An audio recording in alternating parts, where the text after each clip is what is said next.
Hello everyone, welcome back. In this video, I will show you how to find Ethereum wallet address on Binance.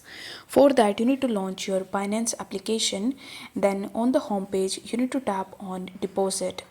Over here, you need to select the deposit crypto option, and then you will be landed on this page where you will be able to see various types of cryptos that you can buy, sell on Binance.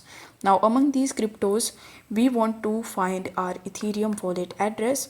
So you need to use the search bar in the top, and here in the search bar, you simply need to search for Ethereum or ETH.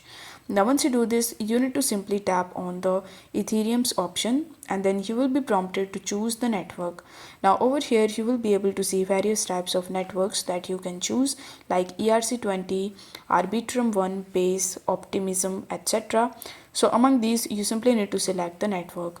For this video, I'm going to select the Ethereum network. So once you select this network, you will be able to see the QR code as well as the deposit address in front of you. So you can use this deposit address and you can use it in order to deposit Ethereum into your Binance account. I hope this video was helpful, and if it was, then don't forget to like the video and subscribe to the channel. Thank you so much for watching.